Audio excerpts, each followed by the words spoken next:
बिस्मिल्लाहिर्रहमानिर्रहीम। तो अभी हम most important topic of musculoskeletal system को करने जा रहे हैं। वो क्या है? Bone tumours. ठीक है। तो अगर बोन में से, जैसे हमने फ्रैक्चर का कहा था ना, वो नहीं आता तो बंदा इस फील्ड में नहीं जा सकता। इस तरह बोन ट्यूमर्स नहीं आते तो आप इस टॉपिक में से एसटीक्यू एमसीक्यू जो है उसको कवर नहीं कर सकते। ठीक है, ये बहुत इंपॉर्टेंट चीज है। इसमें से कुछ ना कुछ आना ही होता है। तो बोन ट्यूमर्स को क्लासिफिकेशन हम पहले देख रहे थे, किस तरह क्लासिफाई करते हैं। बोन फार्मिंग, कार्टिलेजिनस और मिसरीनियस, तीन कैटेगरीज है हमारे पास।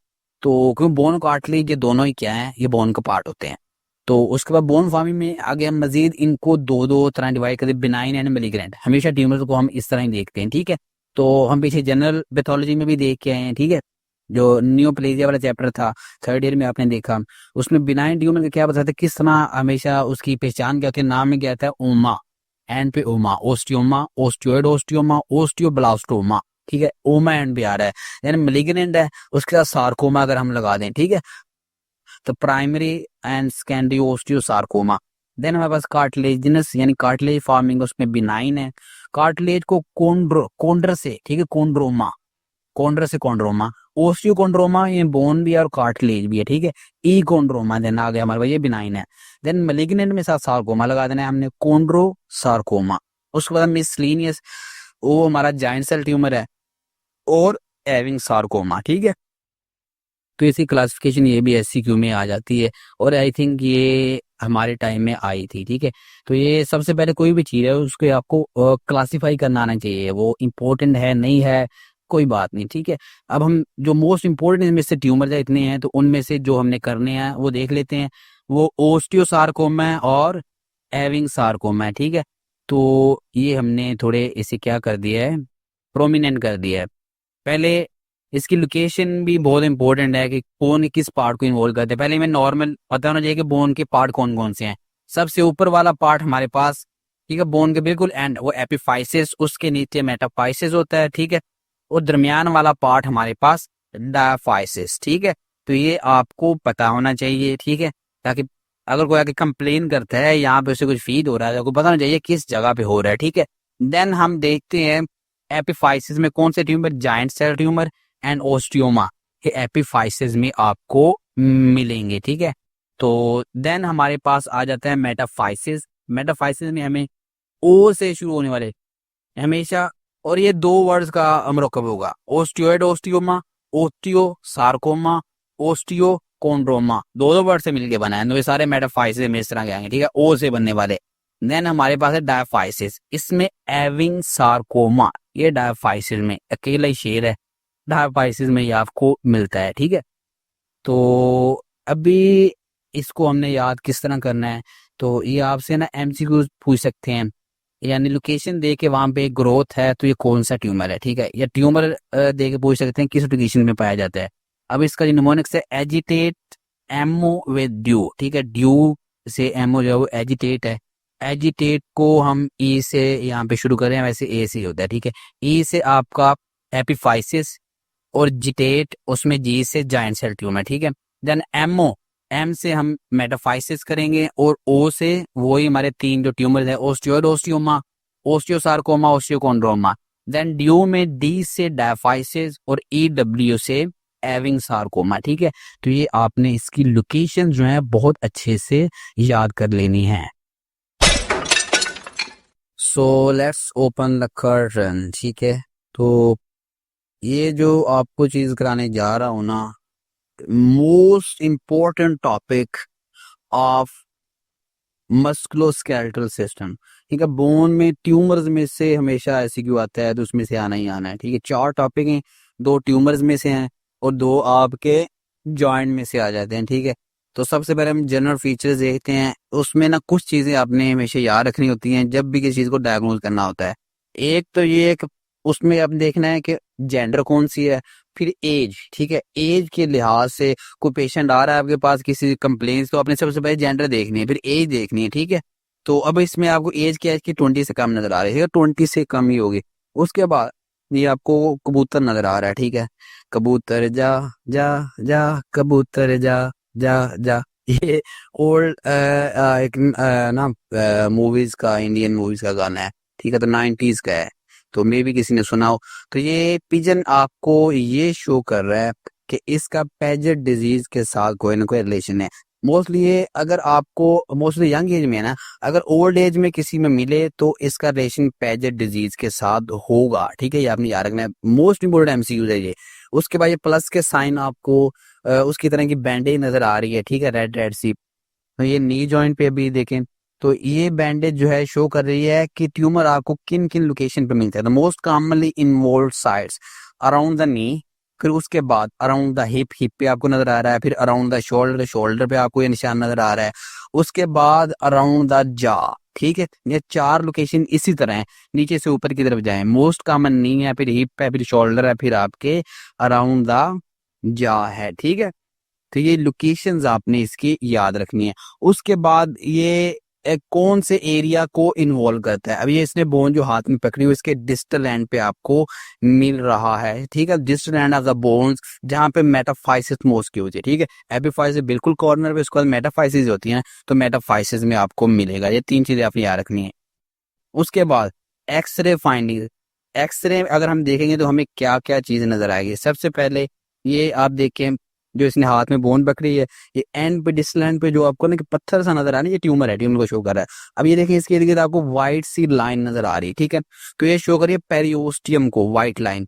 तो पेरियोस्टियम वैसे तो बाउंड की बिल्कुल आउटर बाउंड्री है, उसे एक लेयर लाइन कहते हैं, वो पेरियोस्टियम है। अब इसने इसे उभारा हुआ है, पेरियोस्टियम के नीचे है ना, तो लिफ्टिंग पेरियोस्टियम या रेज्ड पेरियोस्टियम एक्सरे में आपको मिलती है, ठीक है। तो रेज्ड पेरियोस्टियम जो है, ये जब पेरियोस्टियम रेज्ड होती है तो ट्राइएंगल सी बना देती है, ठीक है। तो ये देखें इसकी शर्ट पे हमने एक ट्राइएंगल बनाई हुई है, ठीक है। तो अब इसके ना शर्ट पे कोड लिखा हुआ 804, ठीक है, कैदी नंबर 804, ये आपने याद रखनी है। तो कैदी नंबर 804 और साथ क्या है, ट्राइएंगल बनी हुई है, तो ये कोड मैन ट्राइएंगल, ठीक है, कोड लिखा हुआ है, ट्राइएंगल, कोड मैन ट्राइएंगल किस वजह से है, रेज्ड पेरियोस्टियम की वजह से, ठीक है। तो ये इसका दूसरा, या तो वो रेज्ड पेरियोस्टियम देगा या कोडमैन ट्रायंगल, इस सिनेरियो में देता ही देता है। तीसरी चीज आपको एक्सरे में क्या मिलेगी, ये पीछे आपको एक बल्ब सा नजर आ रहा है, ठीक, जो कि आपको ऐसे लगे जैसे सूरज, सूरज की तरह नजर आ रहे हैं ना, जैसे सन को करीब से हम कोई उसकी इमेज ले तो इस तरह जैसे सन बर्न कर रहा है, ठीक है। तो सन बर्स्ट अपीयरेंस आपको इसमें एक्सरे में नजर आएगी, ठीक है। ये 3 चीजें हैं, इसमें से कोई ना कोई चीज लाजमी देगा। शुरू में पहले 3 फीचर की, उसमें से कोई चीज सिनेरियो में आएगी, फिर एक्सरे फाइंडिंग कोई ना कोई देगा। उसके बाद ये एससीक्यू में आपसे पैथोजेनेसिस भी पूछ सकता है, ठीक है, तो ये भी इंपॉर्टेंट है। तो जो इंपॉर्टेंट टॉपिक होता है उसकी हमने हर चीज करनी होती है, हर चीज, कुछ भी आ सकता है। ये आप देखें टेबल पे आपको एक लिप्टन टी पैक नजर आ रहा है, ठीक है, टी पैक, उसके ऊपर 53 लिखा हुआ है, तो 53 उसकी प्राइस है, ठीक है। तो अब लिप्टन टी पैक हम टीपी और 53, टीपी 53 की म्यूटेशन होती है, ठीक है, ये एक जीन म्यूटेशन हो गई, ठीक है। उसके बाद इस ये आपको रेड बॉल नजर आ रही है, ठीक है, जो उसकी दोनों लेग्स के बिटवीन पड़ी हुई है। तो रेड बॉल, इसमें से हम आर और बी लेंगे, ठीक है, रेड से आर और बॉल से B, R B gene mutation, ये 2 म्यूटेशन है जो कि क्या करवाती। तो आगे ये देखें, आपको टेबल के ऊपर 2 सीडीज नजर आ रही हैं, उनके दरमियान एक बनाना है, ठीक है, बनाना जो है उसे हम पोटाशियम, उसके अंदर पोटाशियम होता है, जैसे हम के से जार करते हैं, ठीक है।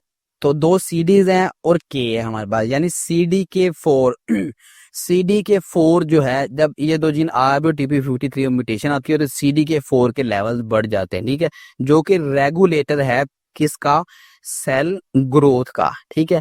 अब उसकी तादाद बढ़ चुकी है, वो एबनॉर्मल है, एक एबनॉर्मल है, दूसरा तादाद बढ़ चुकी है, तो सेल की मतलब रेगुलेशन जो है वो अनकंट्रोल्ड हो जाएगी, और रेगुलेट नहीं रहेगी, ठीक है, सेल की ग्रोथ जो है।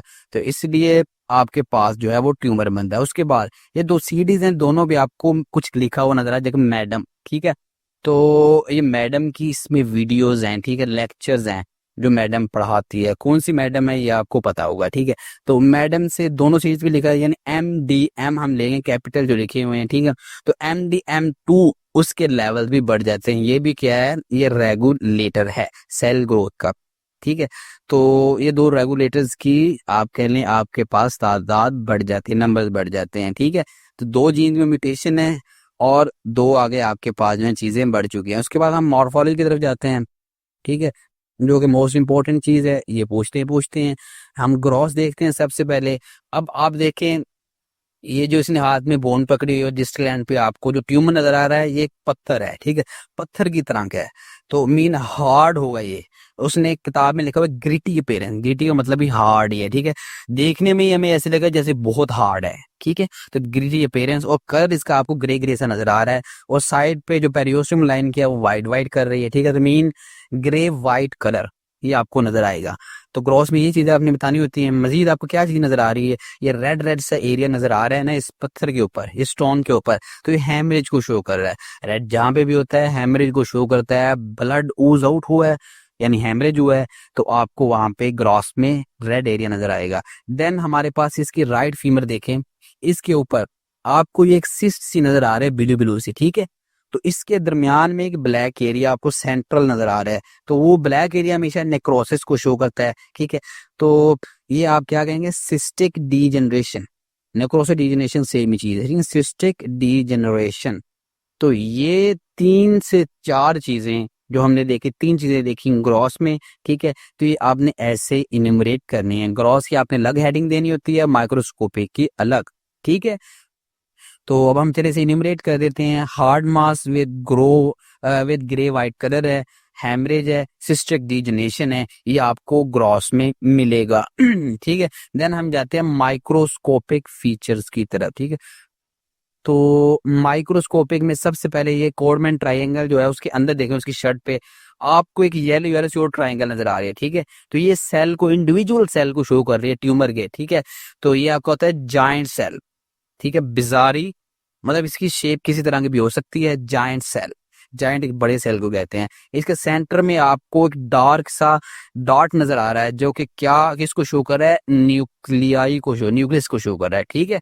हाइपर क्रोमेटिक न्यूक्लियस आपको नजर आएगा क्योंकि उसके अंदर क्रोमोसोम बहुत ज्यादा होगा, ठीक है, क्योंकि ग्रोथ जो है वो बहुत ज्यादा हो रही है इसलिए। तो ये इसका पहला फीचर हो गया, ठीक है, माइक्रोस्कोपिक, जो हमने याद करना है। उसके बाद इसने हाथ में देखें, ये ना अब बोन पकड़ी हुई है, ठीक है, तो ये बोन जो है किस चीज को शो कर रही है, कि बोन फॉर्मेशन हो रही है, मीन ओस्टियोइड फॉर्मेशन, ठीक है, ये आपको इसमें मिलेगी, ओस्टियोइड फॉर्मेशन, ठीक है, मीन बोन फॉर्मेशन है। तो ये इसका पैथोग्नोमिक साइन भी है, ठीक है। तो ये हमने इसके 2 फीचर्स के लिए, एक सेल के लिए किस तरह के हो गए, दूसरा इसका हमने पैथोग्नोमिक साइन देख लिया, ठीक है। देन उसके बाद ये जो इसकी कोडमैन ट्रायंगल हमने बनाई है किस चीज से बनी हुई है, लेस, ठीक है, जो अक्सर लड़कियां अपने ना कमीज के ऊपर, ठीक है, अपने सूट के ऊपर यूज करती हैं, वो लेस है ये, ठीक है।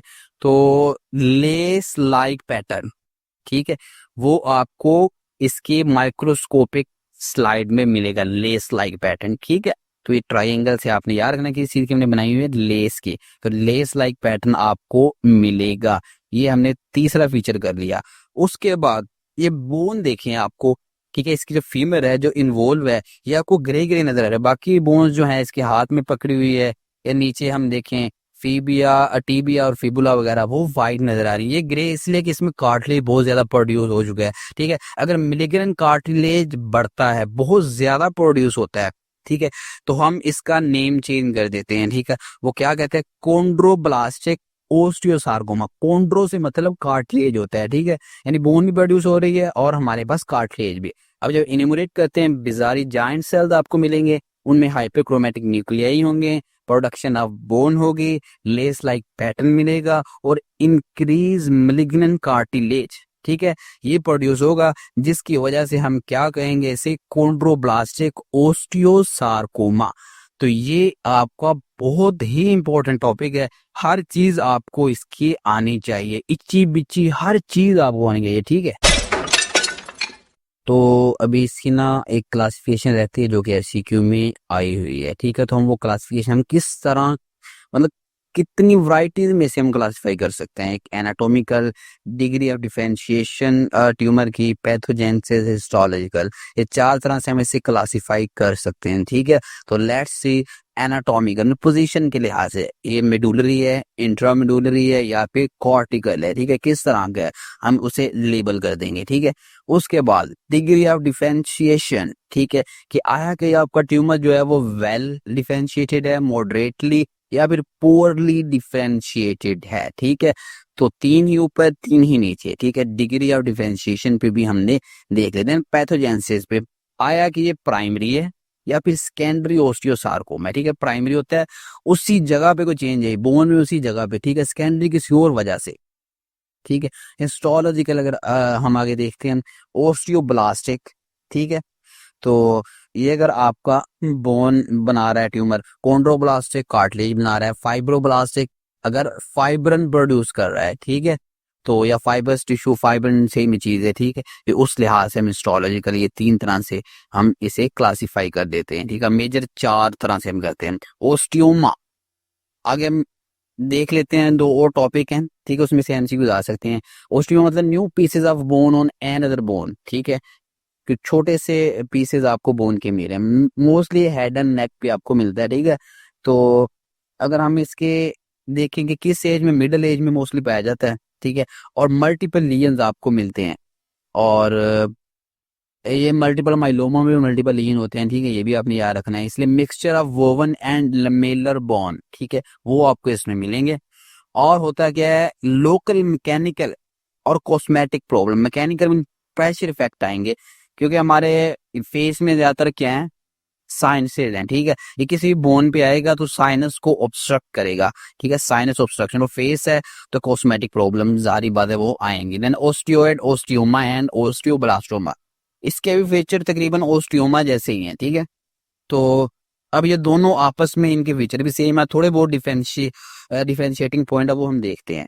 अब देखिए दोनों में जो कॉमन चीज है, टीनेज और 20s में, ठीक है, ये आपको मिलता है। और हम इनको आपस में डिफरेंशिएट कैसे करते हैं, ट्यूमर के साइज की बिना पे, और ये क्लिनिकली किस तरह प्रेजेंट करता है वो हम अभी देखते हैं। दोनों को किस तरह डिफरेंशिएट करना है, पहले ओस्टियोइड ओस्टियोमा को देखते हैं। लोकेशन देख लें, प्रोक्सिमल फीमर टीबिया में और पेरियोस्टियम के ये नीचे या फिर कॉर्टेक्स के अंदर, ठीक है, ये लोकेशन है इसकी।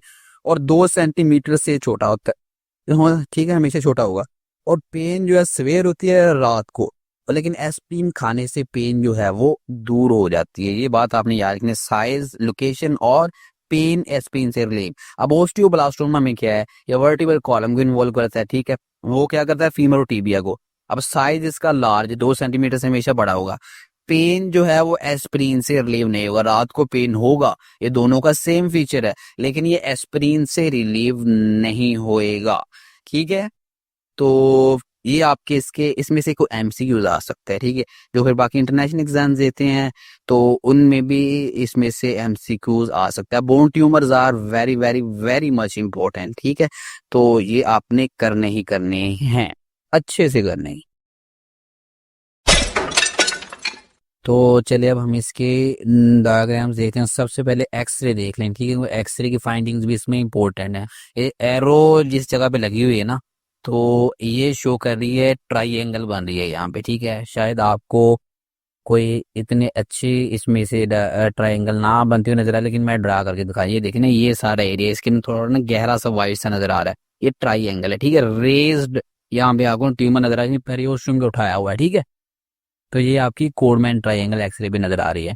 उसके बाद नीचे आ जाए, ये सारा एरिया, ये देखिए दरमियान में वाइट वाइट है सन की तरह, ठीक है। और सन की जैसे रोशनी साइडों पे फैल रही होती है, सन बर्स्ट अपीयरेंस साइडों पे देखे ना, दोनों साइडों पे, तो ये आपको सन बर्स्ट अपीयरेंस दे रहा है एक्सरे पे। ये मैंने एक ओरिजिनल केस भी देखा है, ठीक है, बिल्कुल इसी तरह की डायग्राम आती है। उसके बाद ये ग्रॉस की डायग्राम है, इसमें ये देखें, ये फीमर कट करके कट सेक्शन गया, ठीक है। ये देखें आपको ग्रे वाइट वाइट सा नजर आ रहा है, कुछ ग्रे एरिया नजर आ रहा है, ग्रे वाइट ट्यूमर आपको नजर आ रहा है। और साथ ही आपको थोड़ा थोड़ा सा ना रेड सा एरिया नजर आ रहा है, ये एरिया देखिए, ठीक है। तो ये हेमरेज को शो कर रहा है, ठीक है। तो हमने कलर भी देख लिया, हेमरेज भी ये देख लिया, ठीक है। और इसके बाद जी ये देखें, ये साइड पे ना ट्राइंगल बनी हुई है, ठीक है, कॉडमैन ट्राइंगल। तो यही 2-3 चीजें आपने देखनी होती है। एक्सरे भी नजर आ रहा है, ग्रोस में भी नजर आ रहा है, ठीक है।